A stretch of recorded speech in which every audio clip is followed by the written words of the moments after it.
Herkese yeniden merhaba. Bugün yaz aylarının vazgeçilmez 3 soğuk içeceğini paylaşacağım sizlerle. Yapması oldukça kolay, lezzeti ve ferahlığı çok güzel 3 tarif olacak. İlk içeceğimiz Fas'ın çok meşhur bir içeceği olan avokadolu süt olacak. Avokadoyu daha önce sadece salatada tükettiyseniz biraz ön yargınız olabilir ama mutlaka deneyin derim. Çok farklı bir lezzet gerçekten. İkinci içeceğimiz bol köpüklü, sütlü, buz gibi bir kahve olacak. Yapması birkaç dakikanızı alacak harika bir içecek. Son içeceğimiz kakaolu milkshake olacak. Çocuklarınızın da büyük bir zevkle içeceği bir içecek. Hadi buyurun, sütlü avokadonun yapımı ile başlayalım. Gereken malzemeler: 4 adet küçük olgunlaşmış avokado, 1 adet muz, süt ve bal. Avokadoların hepsini ortadan böldüm, çekirdeklerini çıkarttım. Bir kaşık ile gördüğünüz gibi çıkartıyorum.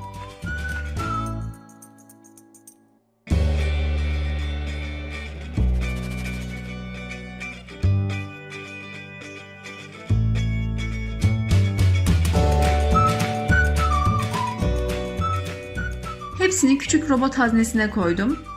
Üzerine 1 adet muz koyuyorum. Benim muzum çok olgun değildi ama siz kullanırken daha olgun muz kullanırsanız daha lezzetli bir içecek elde edersiniz. Şimdi balı ilave ediyorum. Damak tadınıza göre ve muzun tatlılığına göre 1,5-2 yemek kaşığı bal kullanabilirsiniz. Avokado zaten hiç tadı olmayan bir meyve olduğu için biraz fazlaca koyabilirsiniz balı. Sütü de ne kadar koyduğumu göstereyim.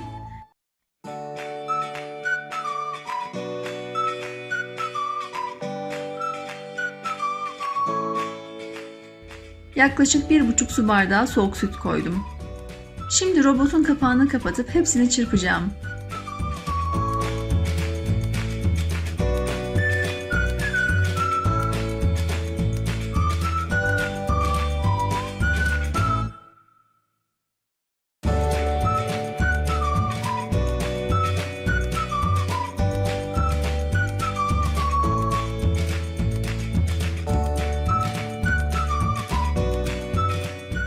Kıvamı oldukça yoğun bir içecektir.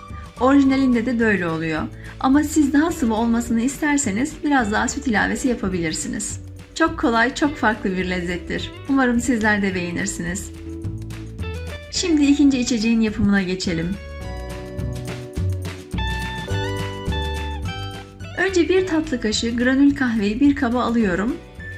2 su bardağı soğuk sütü üzerine ilave ediyorum. Bir mikser ile süt köpürene kadar çırpacağım.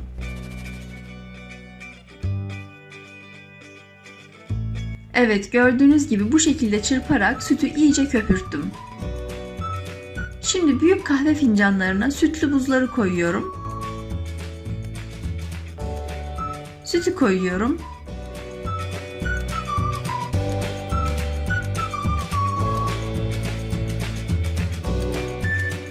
Köpükleri de her 2 bardağa bölüştürüyorum.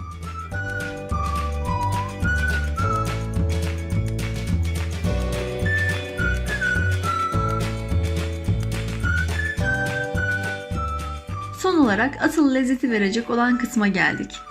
Bir kavanoza 1 yemek kaşığı granül kahveyi, 1 yemek kaşığı şekeri, 2 yemek kaşığı suyu koyuyorum.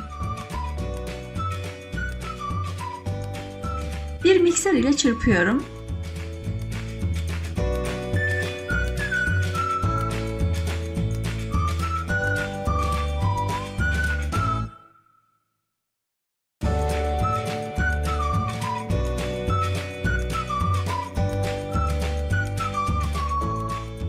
Kıvamı oldukça koyu bir köpük elde ettik. Bardaklara pay ediyorum.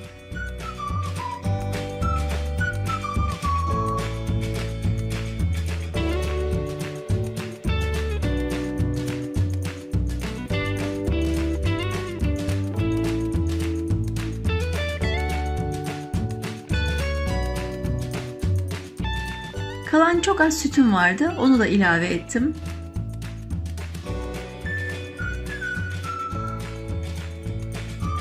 Üzerini çok az granül kahve ile süsledim.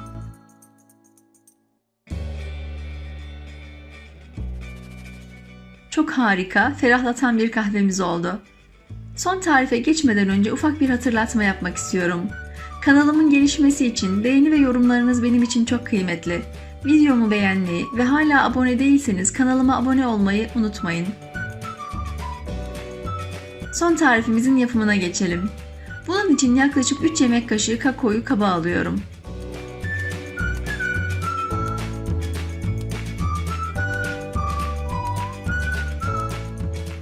Üzerine 3 top vanilyalı dondurma ekliyorum.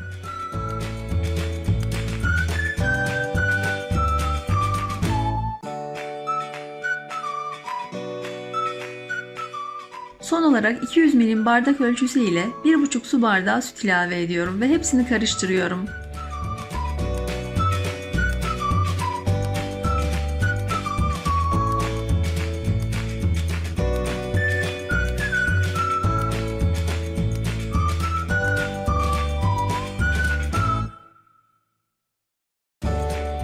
Son derece basit ve lezzetli bir içecek. Kakao miktarı benim kızım için biraz fazla geldi. 3 yemek kaşığı yerine 2 yemek kaşığı kakao koyabilirsiniz. Üzerini biraz ufalanmış kek ile süsledim. Evet, bugünkü videomun da sonuna geldik. Bir sonraki tarifimde görüşmek üzere. Hoşça kalın.